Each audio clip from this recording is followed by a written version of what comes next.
इस क्लास के अंदर हम ये चीज सीखेंगे इज टू, एम टू और आर टू का इस्तेमाल किस तरह के सेंटेंसेस में होता है, उर्दू में उसकी पहचान क्या कुछ होती है, उर्दू में किस तरह की ये सेंटेंसेस बनते हैं, and when we have to convert them into English then how would we convert them. अस्सलाम वालेकुम. Welcome to Knowledge for Students. Students, today we are starting class number 70, and in today's class we will learn about is to, am to, are to. But before starting this class, if you like my videos, then click on the like button. If you're having any type of confusion or any type of problem, then you can go to comments box and you can write the comment, or you can write your confusion over there. I will try my level best to clear up your confusion. So students, तो चलें start करते हैं आज की class. So students, इस class के अंदर हम ये चीज सीखेंगे इज टू, एम टू और आर टू का इस्तेमाल किस तरह के सेंटेंसेस में होता है, उर्दू में उसकी पहचान क्या कुछ होती है, उर्दू में किस तरह की ये सेंटेंसेस बनते हैं, and when we have to convert them into English then how would we convert them. So students, is to, am to, are to is used to express future plans. Mean आने वाले वक्त के जो भी आपने plan किए हुए, mean to से जो भी आपने आने वाले वक्त में काम करना है वो सभी के लिए हम is to, am to, are to का इस्तेमाल करेंगे. इसी तरह का एक इस्तेमाल आपने has to और have to के अंदर भी देखा था, लेकिन आपने यहां पर ये चीज याद रखनी है कि is to, am to, are to का सिर्फ एक ही यूज है और वो है ना है, नी है, ने है के सेंस में. लेकिन जो has to और have to का हमने यूजेस पढ़े थे उसके दो यूजेस थे. एक ना है, नी है, ने है का सेंस देता था और दूसरा पढ़ता है, पढ़ती है, पढ़ते हैं का सेंस देता था. मीन टू से जस्ट सपोज के अगर मैं एक सेंटेंस बना रहा हूं, आई have to go to college. So it means अब ये दो सेंस दे सकता है. इसी सेंटेंस का एक मतलब तो ये हो सकता है कि मैंने कॉलेज जाना है, और दूसरा इसका सेंस ये हो सकता है कि मुझे कॉलेज जाना पड़ता है. तो अब ये एक ही सेंटेंस दो मीनिंग्स दे रही है, लेकिन is to, am to, are to के अंदर ऐसा कुछ नहीं होगा. इसके अंदर सिर्फ जो ये सेंस दे रहा होगा ये ना है, नी है, ने है का सेंस दे रहा होगा. राइट? तो इसकी स्ट्रक्चर क्या होती है? सब्जेक्ट यूज किया जाता है, after that is to, am to और आर टू. इन तीनों में से कोई एक चीज यूज करनी है. इज टू लगाना है या एम टू लगाना है या आर टू लगाना है. ये जो बीच में स्लैश है ये या को शो कर रही है, plus first form of the verb and then object. Right? अब पहला सवाल आपके माइंड में जो आ रहा होगा वो ये होगा कि सर हमें कैसे पता चले कि किस जगह पे इज टू का यूज करना है, एम टू का यूज करना है, आर टू का यूज करना है. ये चीज डिसाइड करने के लिए आपने देखना है सब्जेक्ट को. You have to look at the subject. So according to that, we will decide that here you have to use is to, am to or are to. So if your subject is I, then you have to use am to. If your subject is he, she, it or singular noun,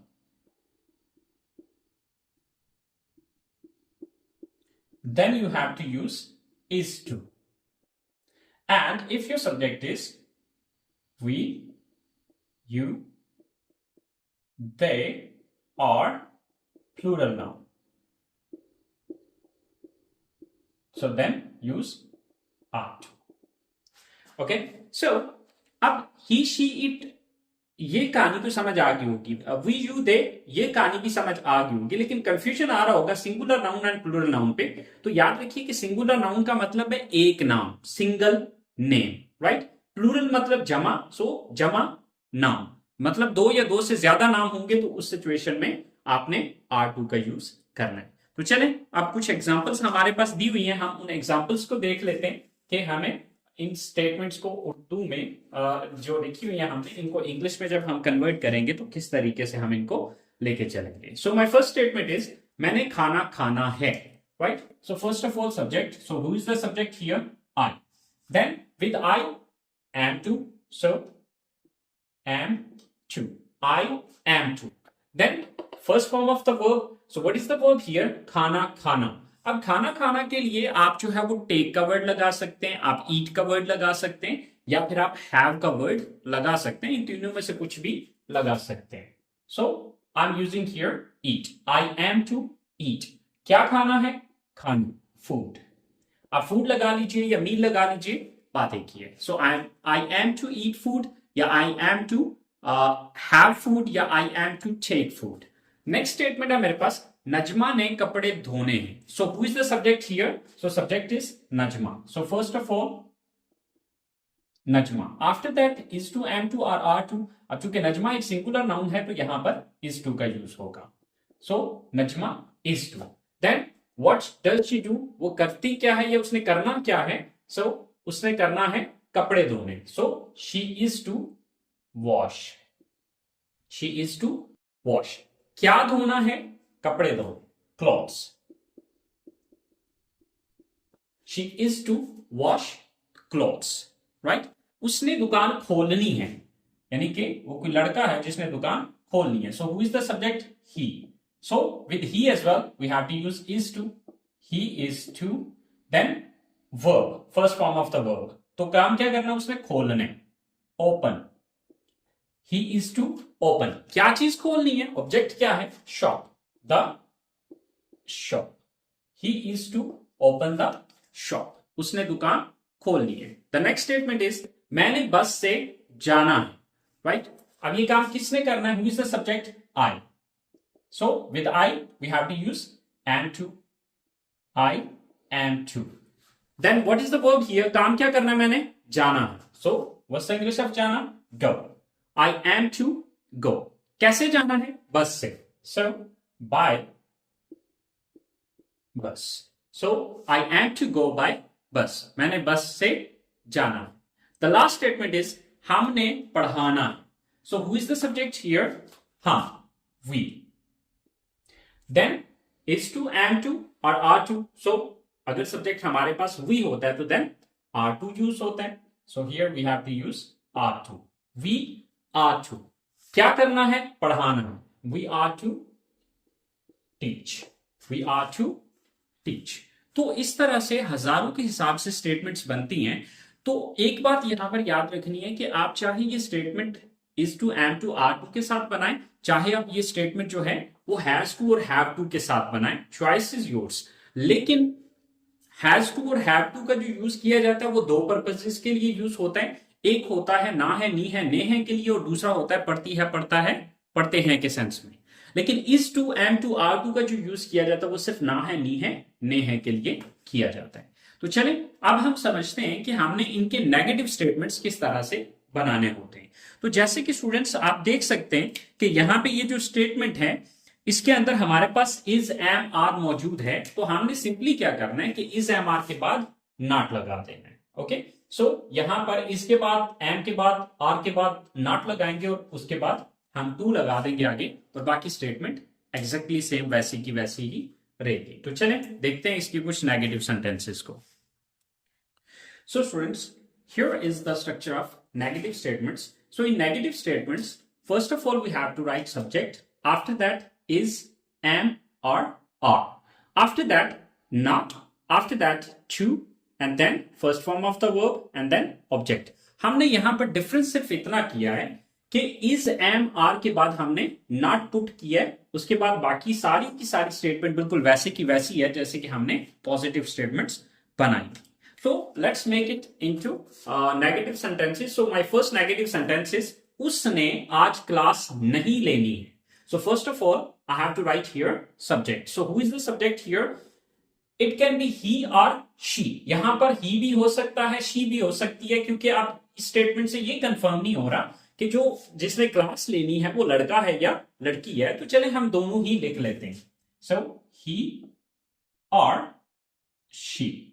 After that definitely is, because he या she के साथ हम जो इस्तेमाल करते हैं वो is का इस्तेमाल करते हैं. After that not to. Not to. क्या नहीं करना उसने? क्लास नहीं लेनी है. So he is not to take. अब यहां पर take लगा लीजिए या attend लगा लीजिए. Choice is yours. Okay? Attend लगाएंगे तब भी मतलब वही देगी, take लगाते हैं तब भी मतलब वही निकलेगा. So he is not to take the class. क्या नहीं लेना उसने? ऑब्जेक्ट क्या है? The class. He is not to take the class. आज, today. So if I talk about time, तो time can be used at the start of the statement or at the end of the statement. अब दोनों में से ये today जो है वो आप चाहे लास्ट पे लगा दीजिए, चाहे today को स्टार्ट में लगा दीजिए, दोनों सूत्रों में मतलब एक ही निकलेगा. So choice is yours. So he is not to take the class today or she is not to take the class today. So next statement है मेरे पास, हमने उससे नहीं मिलना है. So subject कौन है? We. With we use are, then not, then to. We are not to. What is the verb here? काम क्या करना है हमने? मिलना है. Meet. We are not to meet. अब मिलना किससे? ऑब्जेक्ट कौन है? वो लड़का भी हो सकता है और वो लड़की भी हो सकती है. Right? So here we have to write him. अगर हम लड़के की बात करें, and her if we are talking about female. अगर हम लड़की की बात करेंगे तो her, अगर लड़के की बात करेंगे तो him. Right? So we are not to meet him or we are not to meet her. तो दोनों में से जो भी लगाना है. After that the next statement is, Ali ने घर वापस नहीं जाना है. So subject कौन है? Ali. So first of all Ali. After that is, am और are. तो अब अली एक सिंगुलर नाउन है, सो सिंगुलर नाउन के साथ हम is का यूज करते हैं. Ali is. After that not. Ali is not. Then to. Ali is not to. Then first form of the verb, क्या नहीं करना उसने? घर वापस नहीं जाना. So go back. Ali is not to go back. कहां घर नहीं वापस जाना? Home.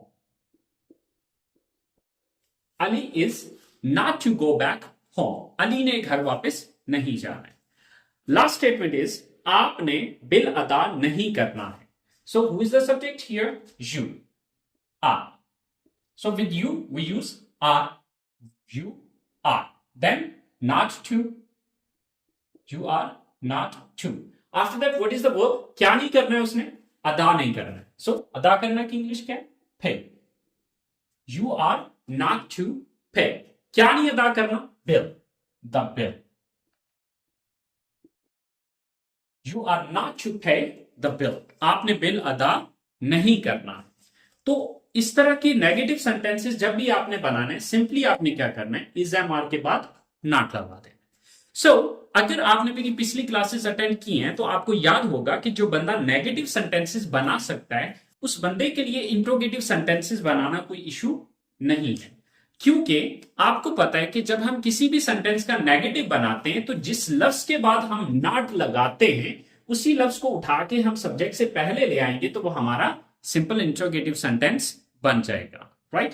तो अब यहां पर चूंकि हम नॉट किसके बाद लगा रहे हैं? हम नॉट लगा रहे हैं इज एम आर के बाद. तो इसलिए हम इज एम आर को यहां से उठाएंगे और इस जगह पर सब्जेक्ट से पहले मूव कर देंगे और एंड पे हम क्वेश्चन मार्क दे देंगे. तो ये हमारी इंट्रोगेटिव स्टेटमेंट बन जाएगी. तो चले आए कुछ इंट्रोगेटिव सेंटेंसेस बनाते हैं और उनको बना के इंग्लिश में कन्वर्ट करके देखते हैं. So students, here is the structure of interrogative sentences. So in interrogative sentences, first of all, we have to write is, am, are, then subject, then to, then first form of the verb, and then object, and at the end there is a question mark. So हमारे पास first statement आ रही है, क्या आपने English सीखनी है? So first of all, हमने यहां पे क्या यूज करना है? are. The reason is that क्योंकि हमारे पास सब्जेक्ट क्या है? यू है. तो यू के अकॉर्डिंगली यू के साथ आर आता है. सो फर्स्ट ऑफ ऑल वहां पे हम आर का यूज करेंगे. Then after that subject you, are you, then to, are you to, then what is the verb here? काम क्या करना है आपने? सीखनी है. सो सीखना की इंग्लिश है learn. Are you to learn. So क्या सीखना है? English. Are you to learn English and question mark. Are you to learn English? क्या आपने इंग्लिश सीखनी है? नेक्स्ट क्वेश्चन है, क्या उन्होंने नया घर तामीर करना है? सो यहां पर सब्जेक्ट कौन है? They. So with they we use are. Are, then subject they, then to, are they to, काम क्या करना है, तामीर करना, build, are they to build, क्या उन्होंने बनाना है या तामीर करना है नया घर, a new house, are they to build a new house, and the last statement is क्या उसने इस कंपनी में मुलाजमत के लिए अप्लाई करना है। सो सब्जेक्ट कौन है, उसने, यानी कि वो कोई लड़का भी हो सकता है और वो लड़की भी हो सकती है, मीन टू से ही और she. So if the subject is he or she, so then with he or she we use is. So first of all is, then he or she, because from this statement we are not sure that हम किसके बारे में बात कर रहे हैं, कि वो लड़का है या वो लड़की है, लेकिन जब हम जनरली बात कर रहे होंगे तो तब तो हमें पता होगा कि हम उस लड़के की बात कर रहे हैं या लड़की की, लेकिन इस स्टेटमेंट को पढ़ के ये कंफर्म नहीं हो पा रहा कि हम लड़के के बारे में बात कोई कर रहा है या फिर कोई लड़की के बारे में बात कर रहा है। लेकिन जब हम खुद किसी के बारे में बात करेंगे तो हमें कंफर्म होगा कि हम लड़के की बात कर रहे हैं या फिर किसी लड़की की बात कर रहे हैं। सो इज ही और is she, after that to, then verb क्या है यहां पे, अप्लाई करना, अप्लाई। सो इज ही और इज शी टू अप्लाई, किसके लिए अप्लाई करना है, मुलाजमत के लिए, for job. Is he or is she to apply for job इस कंपनी में, in this company,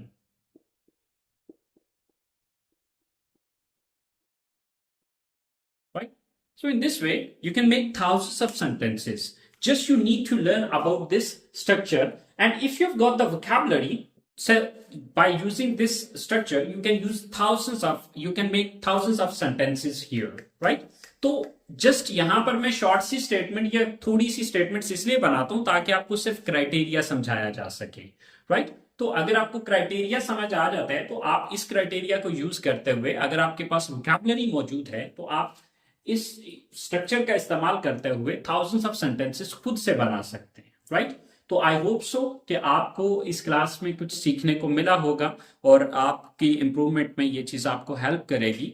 सो दुआ में याद रखिएगा, इंशाल्लाह जिंदगी रही तो नेक्स्ट क्लास के साथ आपसे मुलाकात होती है।